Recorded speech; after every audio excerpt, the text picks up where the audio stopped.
convidar você a abrir a palavra do Senhor, Eclesiastes, capítulo 5. Vamos ler hoje a partir do verso 8. Eclesiastes 5, a partir do verso 8 até o verso 20.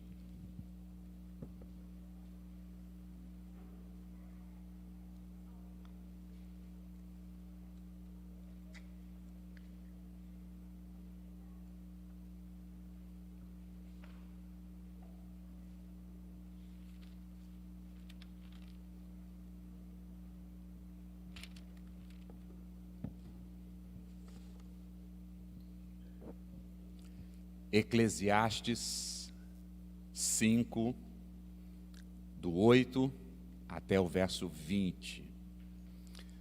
Parece que tem uma eternidade já que eu não prego nessa igreja, e foram só 2 domingos, mas dá bastante saudade. O tema do meu sermão de hoje é De olho no tesouro. De olho no tesouro.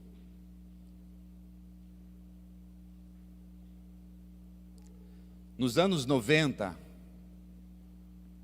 o carismático e famoso apresentador e também dono da emissora SBT, o senhor Silvio Santos, tinha um programa que a frase ficou conhecidíssima, que era assim: quem quer dinheiro? Se você é dos anos 90, você vai lembrar então do famoso programa do senhor Silvio Santos, na qual ele saía defraudando todo mundo, perguntando quem quer dinheiro.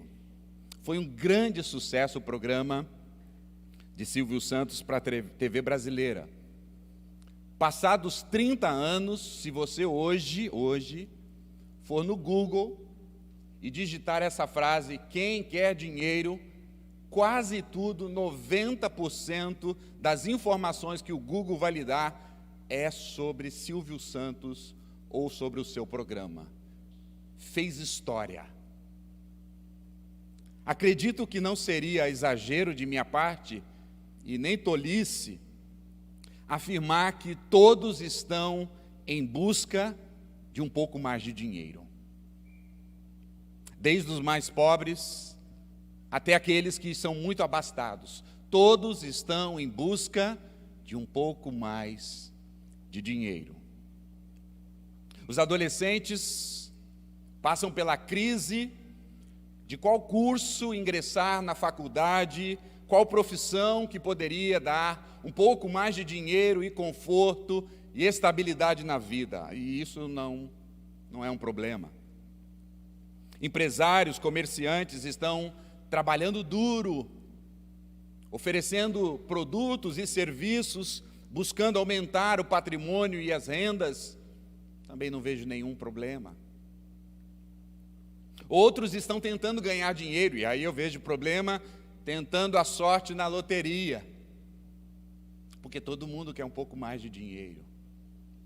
Outros estão entrando pelo caminho da ilegalidade, da corrupção, do negócio obscuro, porque também querem um pouco mais de dinheiro. E por aí vai. Agora, não se engane você que achar que querer um pouco mais de dinheiro é coisa só de brasileiro ou de gente do terceiro mundo ou dos países pobres. Não. O mundo inteiro está em busca de dinheiro. Nos anos 60, a famosa banda de rock, The Beatles, fez uma música chamada Dinheiro é Isso Que Eu Quero. Parte da música é assim: as melhores coisas da vida são de graça, mas você pode mantê-las para os pássaros e abelhas. Agora me dá dinheiro, é isso que eu quero. Sim, eu quero dinheiro. A música continua: seu amor me dá emoção, mas o seu amor não paga minhas contas. Agora me dá dinheiro, é isso que eu quero. Sim, eu quero dinheiro. Por todo lugar, por toda a raça humana, as pessoas estão em busca de dinheiro. Isso mostra que o nosso coração está em busca de algo. O nosso coração está querendo acalentar ou encontrar sentido em algo. E todos nós somos enganados, achando que um pouco mais de dinheiro resolve os nossos problemas. Salomão vai dizer que não. Ainda de modo introdutório, preciso lembrar a você que a Bíblia fala demais desse tema.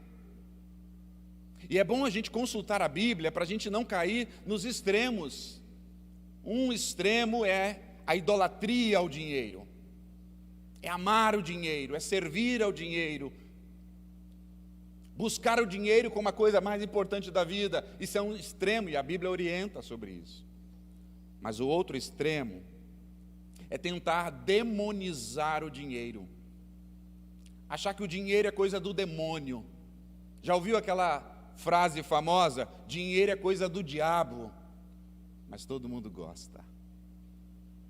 Não podemos cair nesses extremos. Domingo passado, o texto que nós lemos foi sobre culto, adoração. E o autor de Eclesiastes conecta sobre culto e adoração com dinheiro. Porque ele dá uma pista aqui para nós.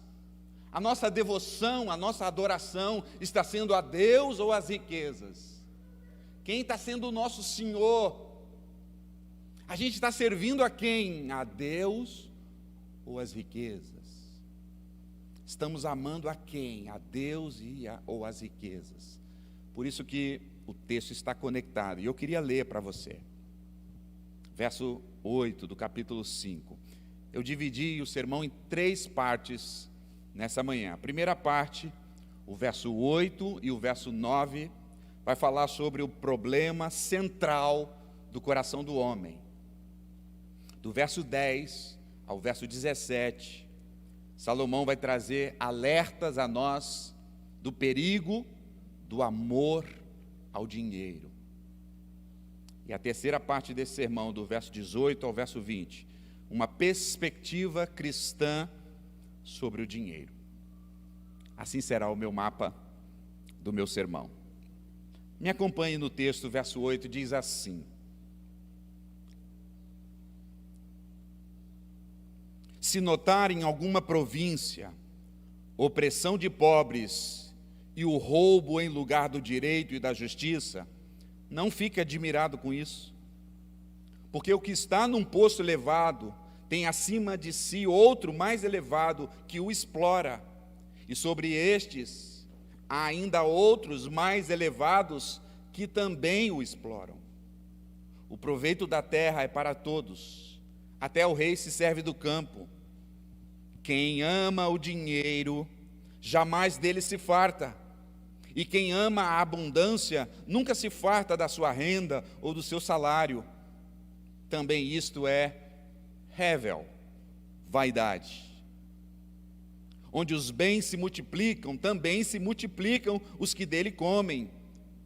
Que mais proveito, pois, têm os seus donos do que os verem com os seus próprios olhos? Doce é o sono do trabalhador, quer coma pouco, quer coma muito. Mas a fartura do rico não o deixa dormir. Há um grave mal que vive debaixo do sol. As riquezas que seus donos guardam para o seu próprio dano ou para a sua própria destruição. E se tais riquezas se perdem por um mau negócio, uma aventura, ao filho que esse homem gerou, nada lhe fica nas mãos. Como sai do ventre de sua mãe, assim nu voltará, indo-se como veio, e do seu trabalho nada poderá levar consigo. Verso 16. Também isto é um grave mal. Precisamente como veio, assim ele vai. E que proveito então terá de haver trabalhado para o vento? Nas trevas comeu em todos os seus dias, com muito enfado, com enfermidades e indignação. Eis o que eu vi. Boa e bela coisa é comer, beber e gozar aquilo que conseguiu por meio do trabalho, com que se afadigou debaixo do sol durante os poucos dias da vida que Deus lhe deu, porque esta é a sua porção, a sua herança.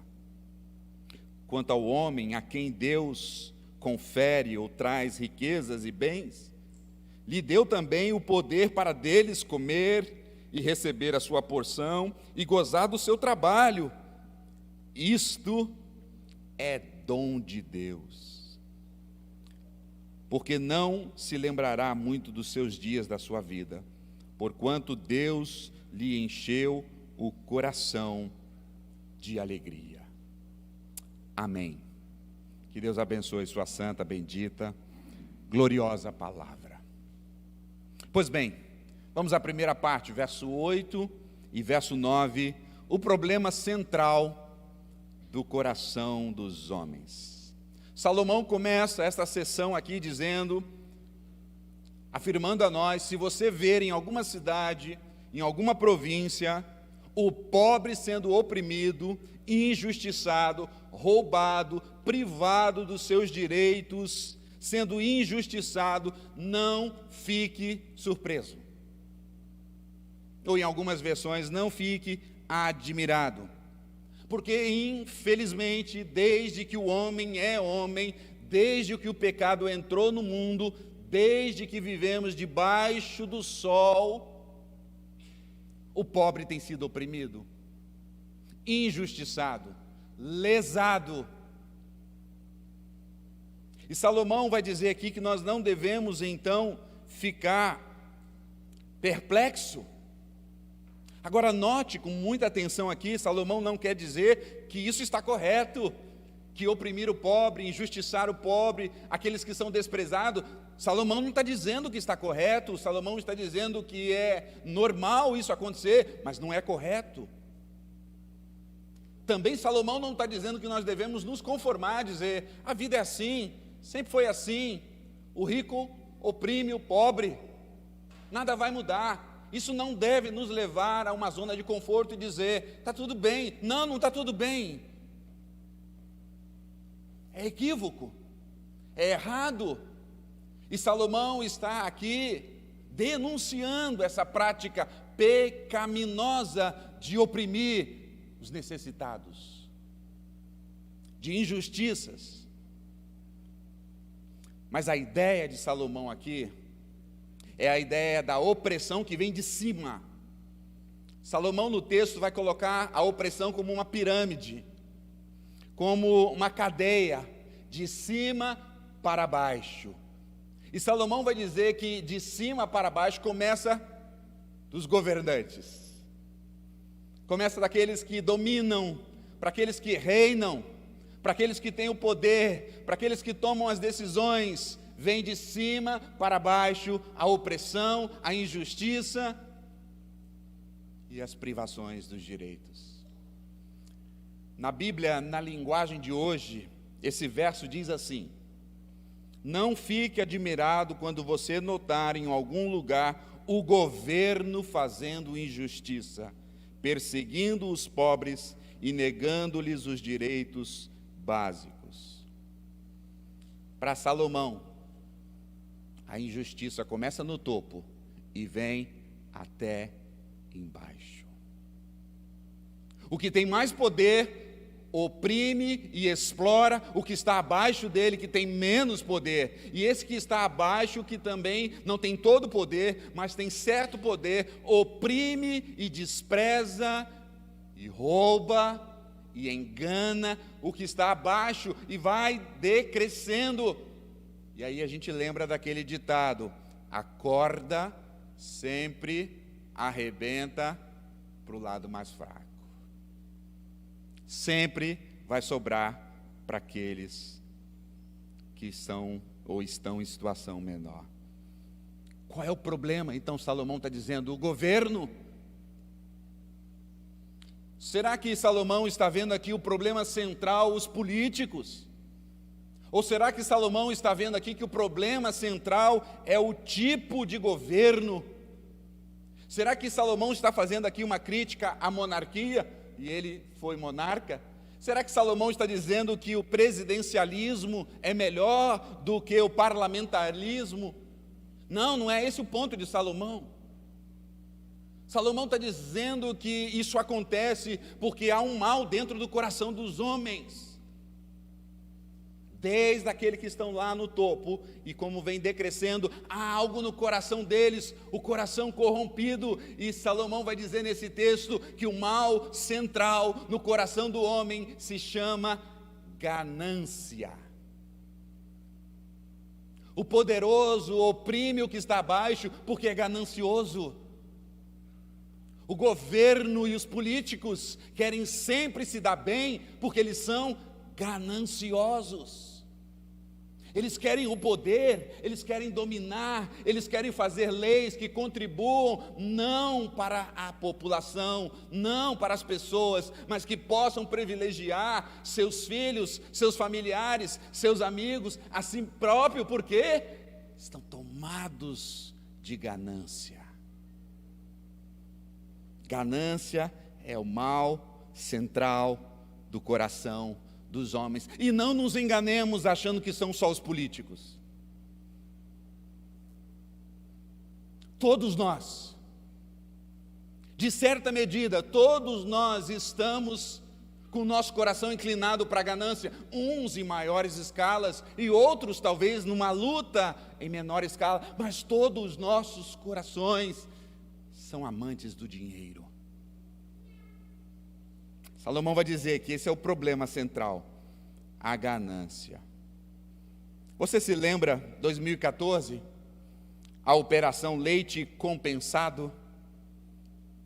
Uma empresa de laticínios adulterava caixas de leites, acrescentando soda cáustica, formol e água oxigenada, para vender mais, para ter maior lucro. O que é isso senão ganância?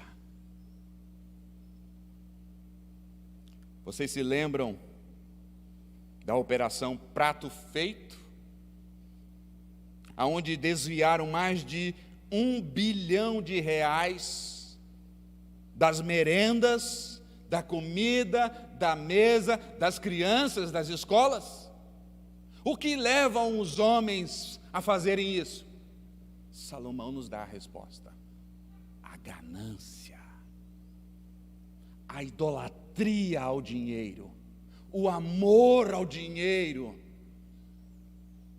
Vocês se lembram, recentemente, quantos escândalos nos hospitais nesse período da pandemia, quanto roubo aconteceu, quantas verbas que eram destinadas a salvar vidas que estavam morrendo por Covid-19, e quantos espertalhões meteram a mão no dinheiro.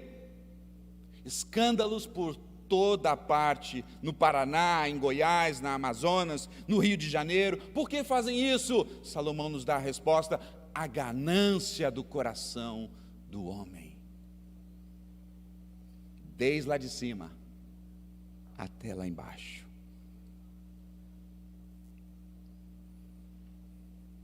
Está na hora, irmãos, da gente olhar para o nosso próprio umbigo.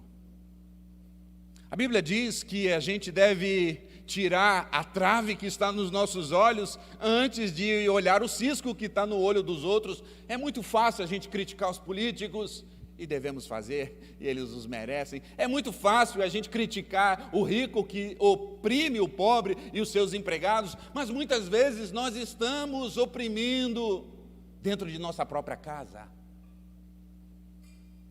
Marido oprimindo a esposa,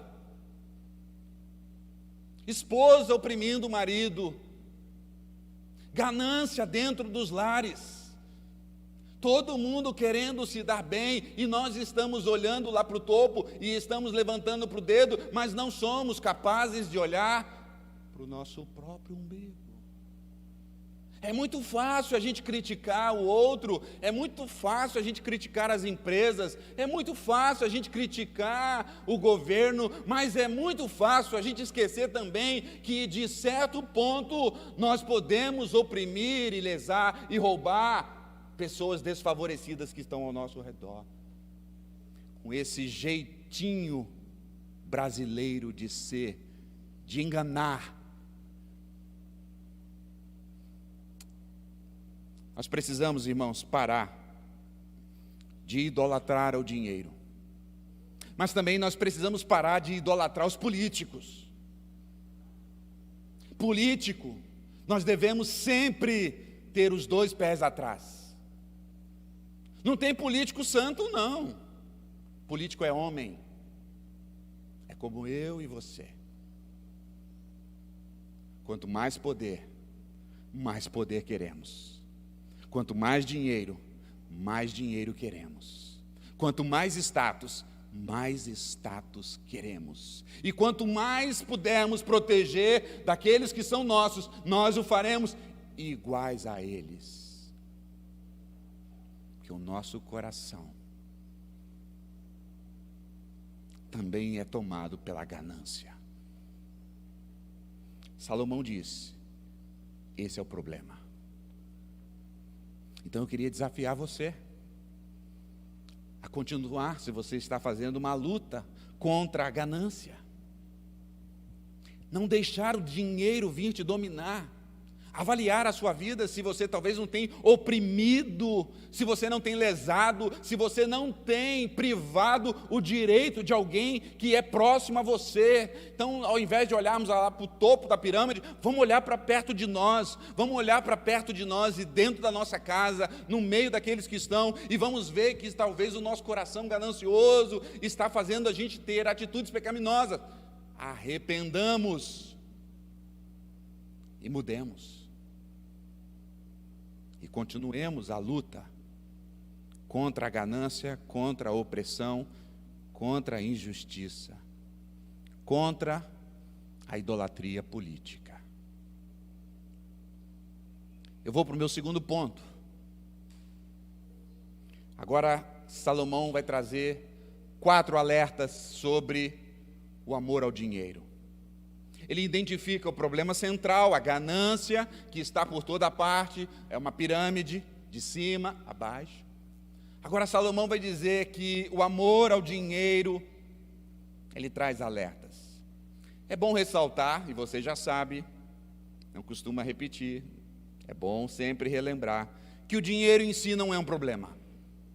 A Bíblia não diz que dinheiro em si é pecado. Aliás, dinheiro é muito bom. Não tenha medo de dizer amém, não. É bom. E com dinheiro a gente pode fazer coisas lindas e belas que glorificam a Jesus. Com dinheiro a gente pode expandir o reino de Deus e proclamar o Evangelho. Com dinheiro a gente pode abençoar pessoas, ajudar o necessitado, fazer boas obras, abençoar a igreja. Dinheiro é uma bênção. Diz amém, ou vocês discordam comigo? Quem dizer amém vai receber 10 vezes mais. Oh, brincadeira. É uma bênção. Mas Salomão vem nos lembrar agora 4 alertas em relação ao dinheiro. Nós também precisamos estar com o alerta ligado. Assim como nós temos os 2 pés atrás com os políticos, nós também devemos ter os 2 pés atrás com o dinheiro, porque ele nos engana facilmente.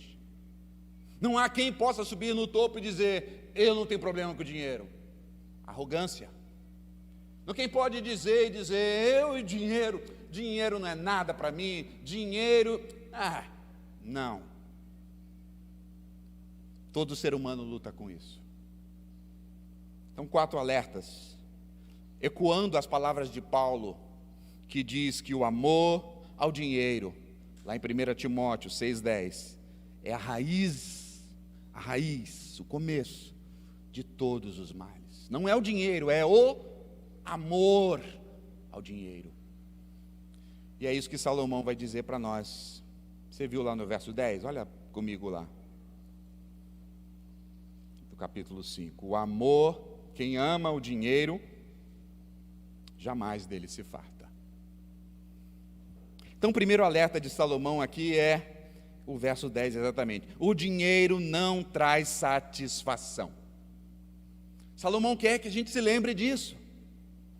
E você vai se lembrar que Salomão era o milionário da sua época, e ele já tratou sobre isso no capítulo 2, ele já disse que ele tinha dinheiro como ninguém tinha na sua época, mas a sua vida ainda continuava uma vida de insatisfação, porque todo o dinheiro, todo o tesouro, todo o dinheiro e bens que ele tinha, não trouxe para si a satisfação. Salomão vai dizer que as posses, as riquezas e tudo que ele tinha se tornou rével, fumaça, efêmero, passageiro. Ah, meus irmãos e minhas irmãs, nós somos constantemente enganados, achando que o dinheiro pode nos satisfazer. Não. O milionário americano da sua época, John Rockefeller, perguntaram para esse milionário na época: ô milionário John, quanto dinheiro é necessário para você estar mais satisfeito? Ele disse: só um pouco mais. Só um pouco mais. E nós não podemos criticar esse milionário, porque nós também estamos nessa crise. Só um pouco mais. Só mais um pouquinho. A gente vai ficar bem, uma vida tranquila, uma vida equilibrada, a gente vai viver super bem e muito feliz, se a gente tiver mais um pouquinho. Esse é o nosso coração, sempre um pouco mais, e nesse desejo de um pouco mais, nós não temos satisfação, porque o dinheiro não traz satisfação. Você sabe que nem precisa ser milionário para saber disso, né? Você compra um celular novo e aí você está maravilhado. Talvez 6 meses depois você está dizendo, ou 1 ano, ah, se eu tivesse aquele outro celular mais novo. Você compra um carro zero e você fica maravilhado 3, 4 anos com ele. Estou sendo generoso aqui, né? 5 anos e depois você diz, ah, meu carro é velho. A gente nunca está satisfeito. E a moda lá no mundo ficou agora de uma insatisfação conjugal. Não só de dinheiro, mas uma insatisfação conjugal. Enjoei da esposa. O que o mundo diz? Troca de esposa. Enjoei do marido. O que o mundo diz? Troca de marido, porque o nosso coração está em busca de contentamento, o nosso coração está em busca de coisas que nos satisfazem, mas Salomão já deu um grito para nós dizendo aqui, que nada disso nos satisfaz. Ele já disse que as delícias com as mulheres, com o sexo, com o dinheiro, com o conhecimento, com a sabedoria, com tudo que ele tinha do bom, do melhor, não satisfaz.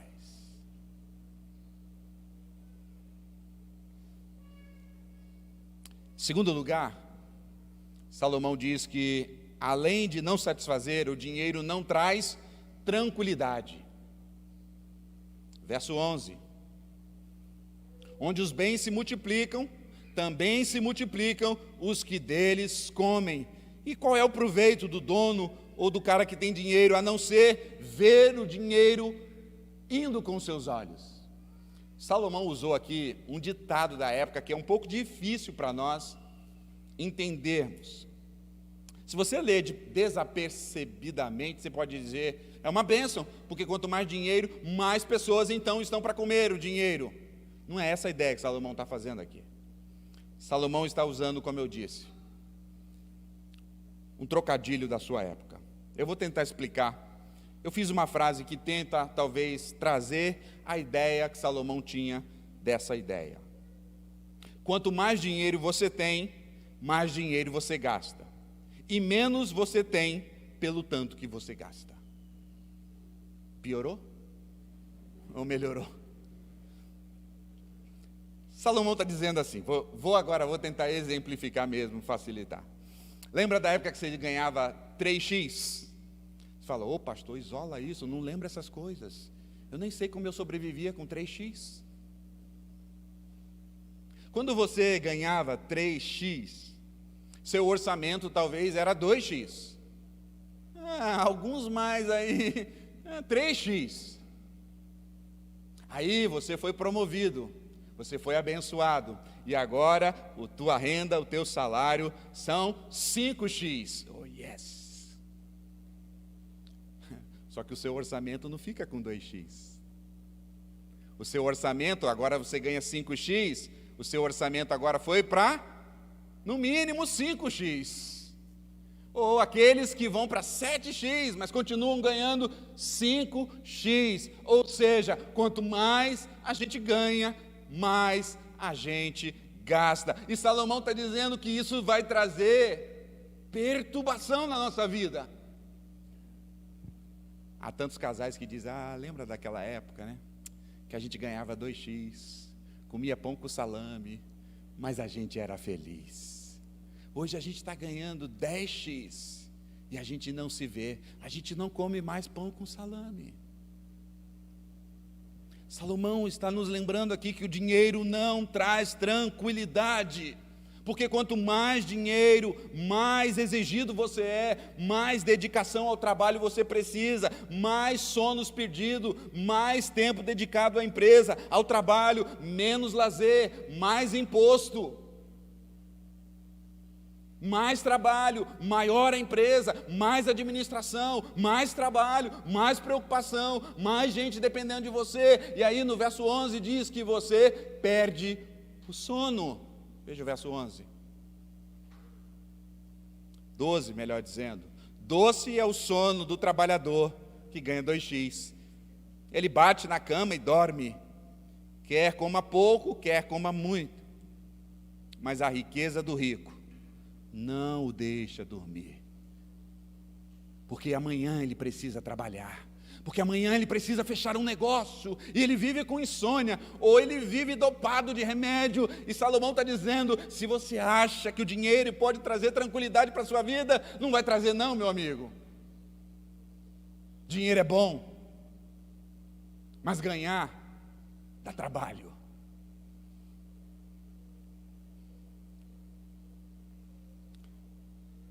Tudo isso, diz Salomão, é rével. Vaidade. Mas em terceiro lugar, Salomão disse que o dinheiro não traz satisfação, e a gente precisa ser lembrado disso cada momento. Salomão disse que o dinheiro não traz tranquilidade, mas Salomão diz agora no verso 13 e 14 que o dinheiro não traz segurança. Como a gente é enganado com isso? Como nós depositamos a confiança no dinheiro? Como nós somos enganados, já sabendo da lição, que dinheiro muitas vezes traz inquietações, que dinheiro muitas vezes traz insatisfação, eu nunca vou estar contente, mas o nosso coração nos dá uma rasteira e nos engana, e daqui a pouco a gente está acreditando que dinheiro traz segurança. Salomão diz que não traz. Verso 13 ele diz, vi um mal debaixo do sol, as riquezas que os seus donos guardam para o seu próprio dano. Verso 14 também, e tais riquezas se perdem por qualquer má aventura, ou qualquer mau negócio, ao ponto do filho não ter que ficar com nada. Salomão está dizendo que o dinheiro cria asas e vai. O dinheiro não é algo seguro. A gente diz, se eu tiver o dinheiro, eu vou comprar uma casa, e o meu problema de abrigo se acabou, porque eu tenho uma casa, estou seguro numa casa.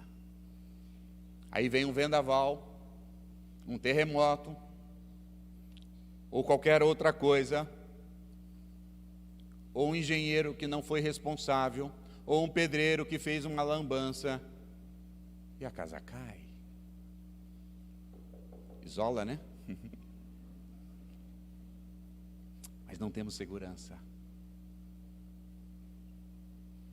Ou a gente junta dinheiro, guarda dinheiro, poupa, guarda mais um pouco, dizendo, quando chegar o fim da minha vida, eu quero vida boa, tranquilidade, segurança, trabalhei para isso. Muito bom, a Bíblia diz que a gente tem que poupar dinheiro, guardou e fez aquelas economias.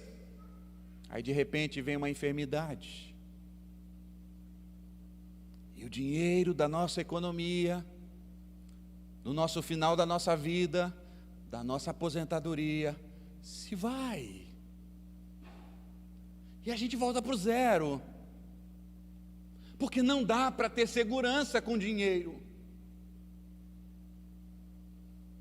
aquele dinheiro que a gente tinha guardado, para terminar bem a vida, para ter a vida sossegada, no final, na velhice. Muda-se o governo faz um outro tipo de uma proposta econômica, tira alguns zeros dos nossos reais, ou muda real para voltando para o cruzeiro ou para o cruzado, a inflação sobe, a nossa renda despenca. Isola. Mas pode acontecer. A gente não quer que aconteça, mas Salomão está gritando aos nossos ouvidos aqui, dizendo: ah, que tolice, que rével, que fumaça, que coisa efêmera é achar que o dinheiro pode trazer uma segurança para a sua vida. Não, ele não traz. E no outro livro que Salomão escreveu, em Provérbios, capítulo 23, verso 5, ele vai dizer: a riqueza faz para si asas e voa, e vai embora. Basta um deslize, verso 14. Basta um mau negócio, verso 14. Basta qualquer má aventura. Basta um espirro da bolsa rével. Um negócio mal feito, nem os seus filhos vão herdar a fortuna que você tinha, porque o dinheiro não traz segurança. Por fim, Salomão disse que já o dinheiro não traz satisfação, o dinheiro não traz tranquilidade, o dinheiro não traz segurança, e Salomão diz que dinheiro não traz felicidade. Verso 13 e o verso 15. Vi um grave mal debaixo do sol. As riquezas que os seus donos guardam para o seu próprio dano, para a sua própria destruição. Como nós saímos do ventre da nossa mãe, verso 15, nu nós voltamos, indo-se como nós viemos, porque do trabalho não podemos levar nada conosco. Salomão está nos lembrando que dinheiro não traz felicidade. Todos nós conhecemos a frase conhecidíssima: dinheiro não traz felicidade, mas compra tudo que traz felicidade. Salomão não concorda. Salomão diz que o dinheiro pode comprar tudo que te traz felicidade, mas não é a verdadeira felicidade, porque Salomão comprou tudo. Salomão teve de tudo, e o seu coração ainda continuou inquieto. Salomão buscava a realização para a sua vida, sentido para a sua vida, alegria para a sua vida, e buscou em todos os prazeres, e no fim da vida, ele está dizendo, é rével, fumaça, um sopro efêmero, se vai, porque quando a gente morre, fica tudo para trás. Quantas famílias estão divididas hoje? E brigas, e brigas, e brigas, por causa da herança do papai ou do vovô. O dinheiro, ao invés de trazer bênçãos, nessas famílias trouxeram o quê? Dano, prejuízo e infelicidade. É uma loucura achar que o dinheiro vai me fazer feliz. É só a gente olhar para a vida daqueles que tiveram dinheiro. 2014, o famoso e rico artista americano Robin Williams tira sua própria vida. Não tinha alegria na vida, tinha toda a fama, um artista, um ator, filmes maravilhosos, uma vida maravilhosa, infeliz, porque o dinheiro não traz felicidade. E nem pode comprar a felicidade. 2002, quase 20 anos atrás, o crime da Suzanne von Richthofen, acho que é assim que fala, e os irmãos Cravinhos, que assassinaram os pais dela para ficar com o dinheiro deles. Achavam que ficando com o dinheiro dos seus pais encontrariam a felicidade, mas o que eles encontraram? A desgraça. Dinheiro na família von Richthofen arruinou a vida deles. Porque Salomão já nos disse que dinheiro não traz felicidade. Verso 13, o dinheiro pode trazer, em alguns casos, dor, sofrimento. Tudo isso, diz Salomão, é correr atrás do vento.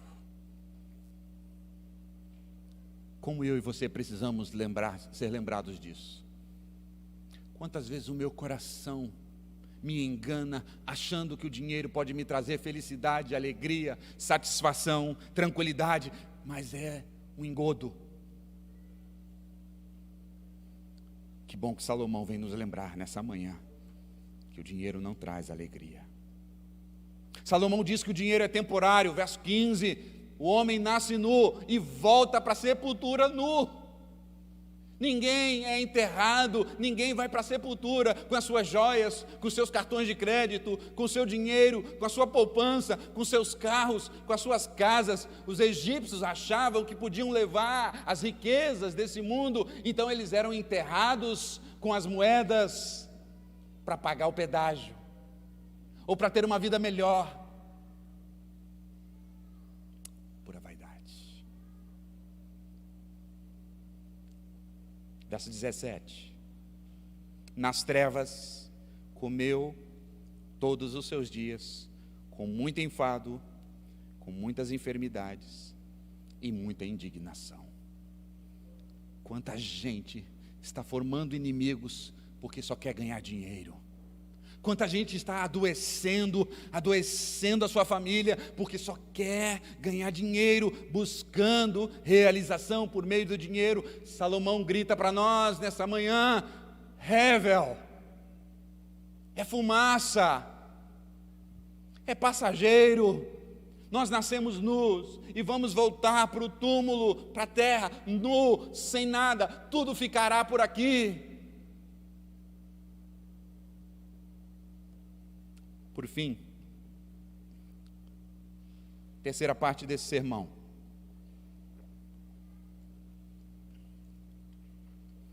Do verso 8 até o verso 17, nenhuma palavra sequer sobre Deus. Não tem Deus do verso 8 até o verso 17. Porque quando a gente ama o dinheiro se torna o nosso Deus. Salomão está mostrando que quando amamos o dinheiro, Deus fica de fora, outro Deus, um outro ídolo entra em ação. Mas do verso 18 até o verso 20, por 4 vezes Salomão vai dizer: Deus, Deus, Deus, o Deus verdadeiro. Você se lembra que a expressão em Eclesiastes, debaixo do sol, é para dizer sobre esse mundo caído, esse mundo que tem opressão, nesse mundo que tem injustiça, nesse mundo que o que está no topo oprime o que está embaixo, que oprime o pobre, nesse mundo de pecado, de ganância. Salomão está dizendo que debaixo do sol, todas essas coisas, mas Salomão agora vai dizer qual deve ser a perspectiva de um crente que também vive debaixo do sol em relação ao dinheiro, às riquezas e os bens. Como um cristão, discípulo de Jesus, discípula de Jesus, lida com o dinheiro.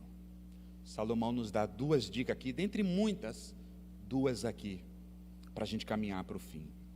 Primeiro, do verso 18 em diante, ou melhor, do verso 19, Salomão vai dizer que as dádivas e as bênçãos financeiras vêm da mão de Deus.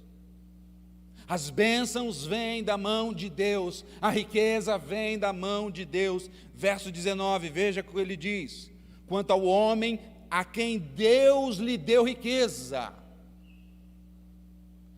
Deus quem deu, Deus quem dá a riqueza, as bênçãos, as finanças, vem da mão de Deus. Nós não podemos perder essa percepção. É isso que a perspectiva cristã diz. Obviamente você tem que trabalhar. Obviamente você tem que administrar. Obviamente você tem que estudar. Obviamente você tem que ter um comércio.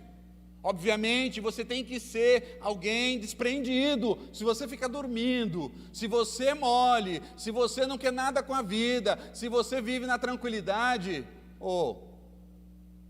dinheiro não cai do céu, né?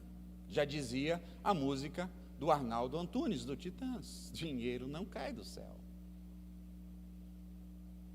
Mas a perspectiva correta sobre o dinheiro é que dinheiro é a bênção de Deus para nossas vidas. Então os filhos e as filhas de Deus devem sempre se lembrar: se Deus tem me abençoado, se o meu trabalho tem prosperado, se a minha empresa tem progredido, se Deus tem me dado condições de ter escalas e subir no meu trabalho, e Deus tem me feito prosperar, vem das mãos de Deus. Logo, se vem das mãos de Deus, basta a mim ter um coração grato.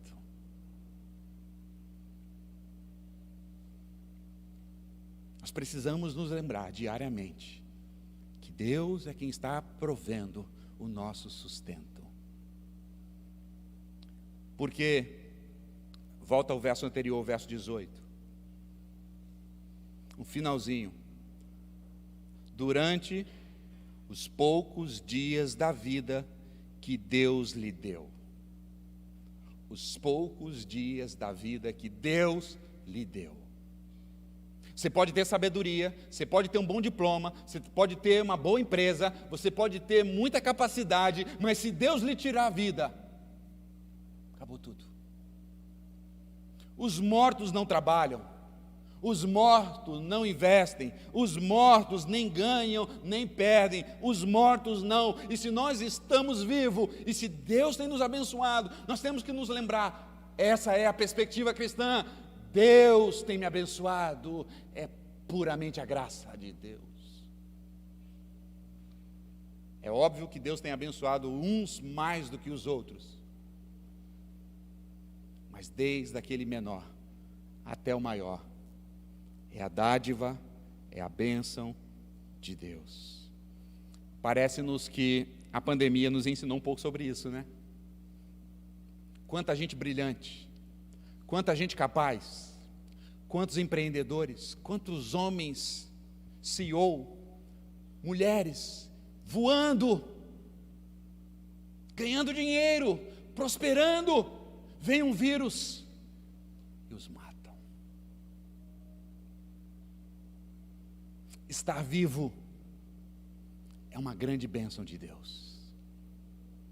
Estar trabalhando, empreendendo, ganhando dinheiro, é a mão de Deus sobre nós. Não nos ocultemos disso, não nos esqueçamos disso, não caímos pelo caminho da vaidade, achando que nós somos bons, podemos até ser, mas sem a mão de Deus,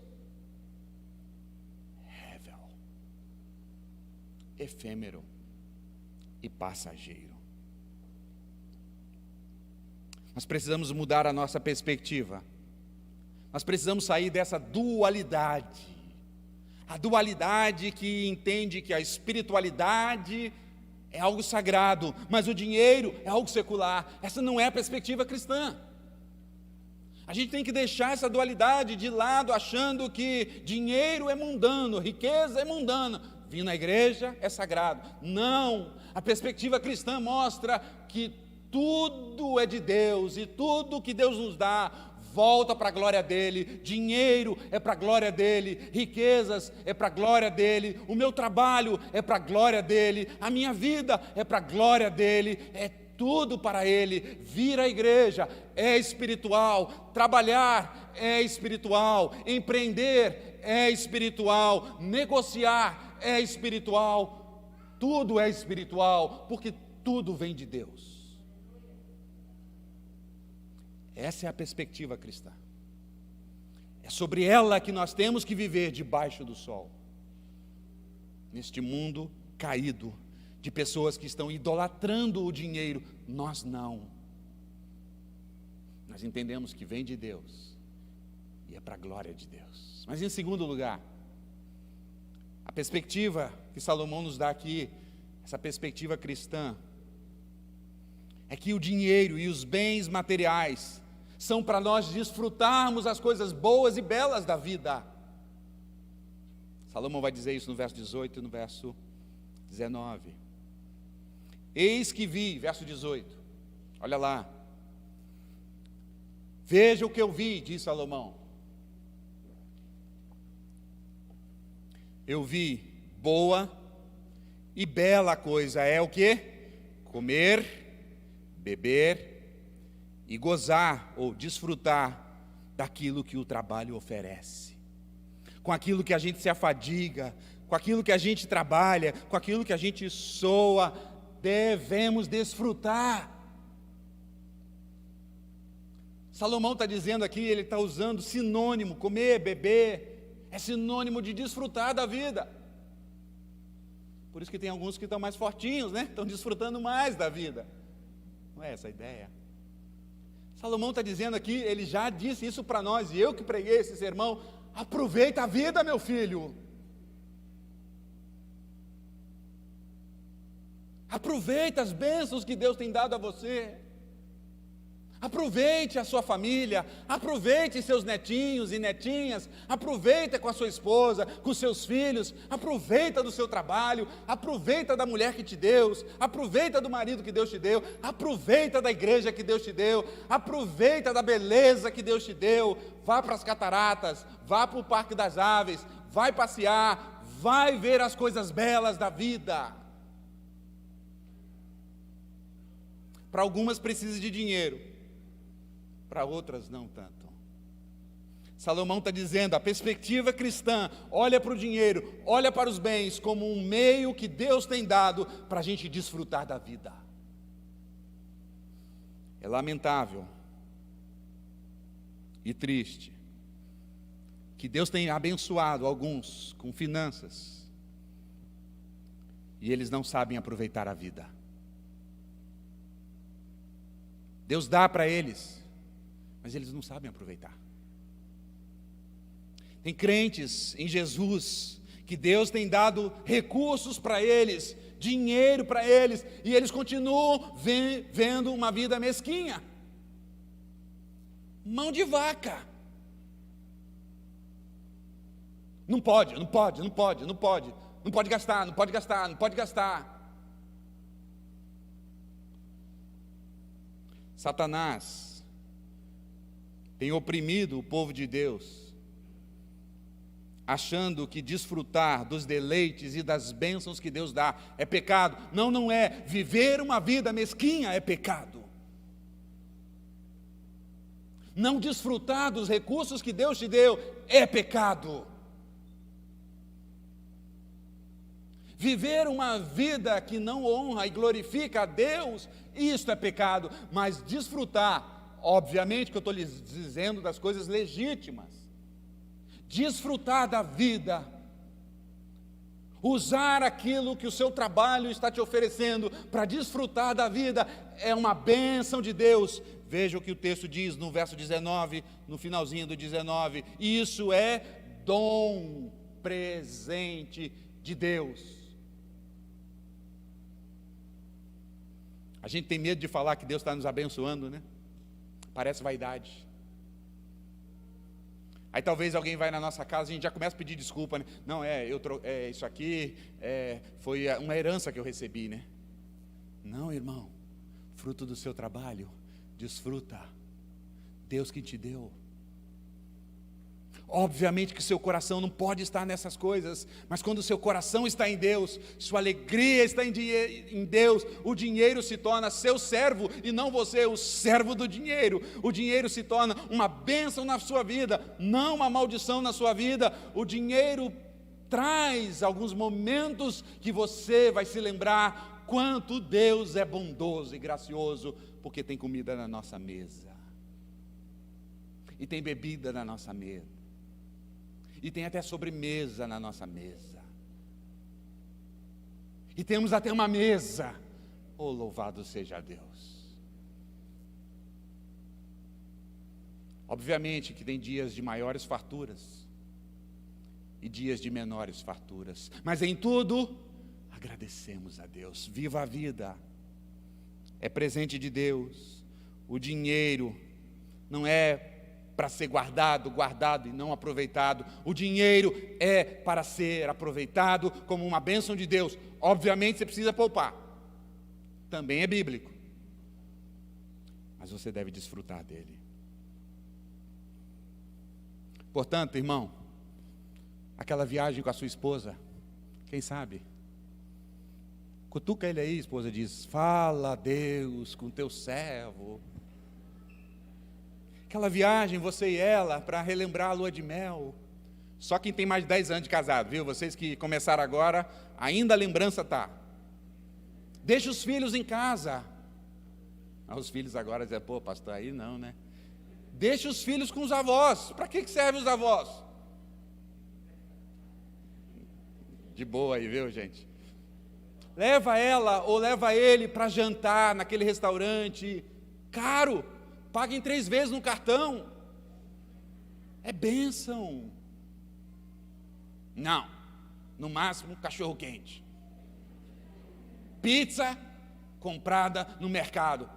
Para com isso, gente. Aquele sofá que a tua esposa está pedindo. Agora é a carne. Quem sabe no final do ano. Aquela viagem, se não pode ir para Gramado, vai para Monte Verde. Eu fui para Monte Verde.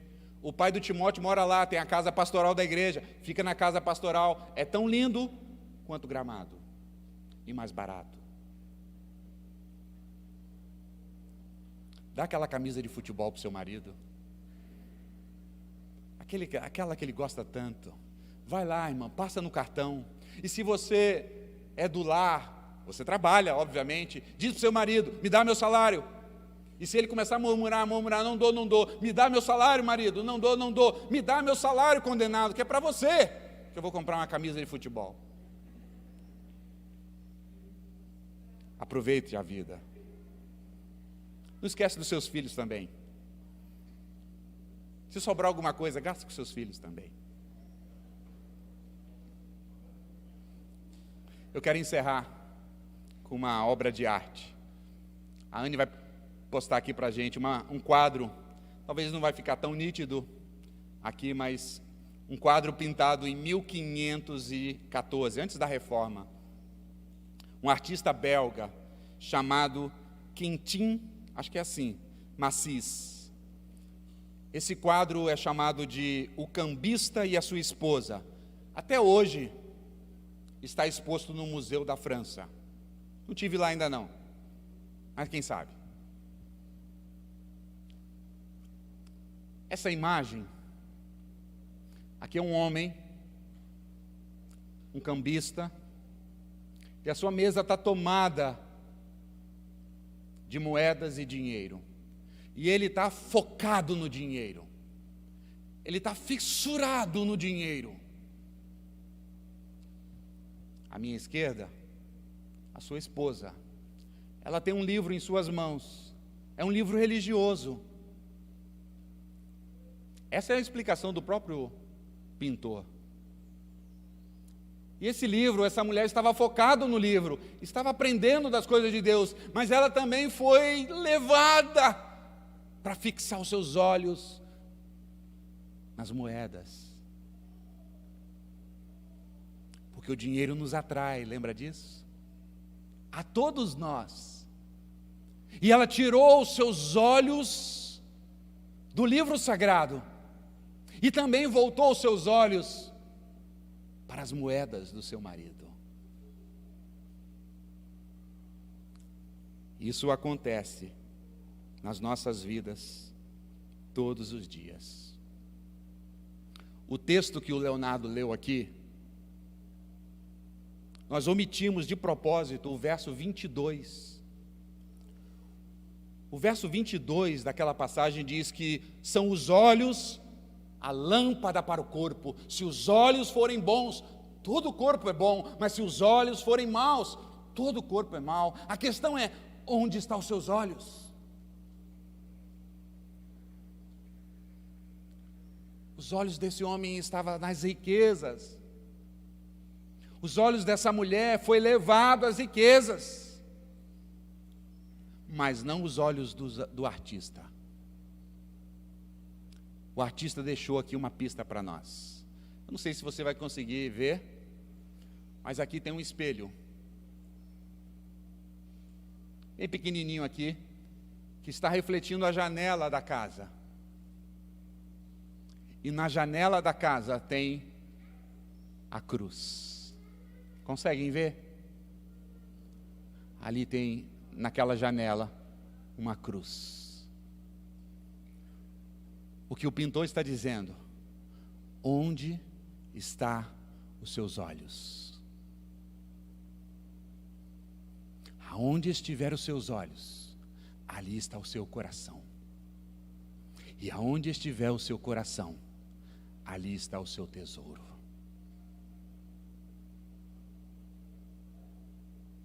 O autor de Hebreus disse, pode acender a luz para a gente? Olhando firmemente, sem desviar, para o autor e consumador da nossa fé, Jesus Cristo. Meu irmão, minha irmã, não tire os olhos de Jesus.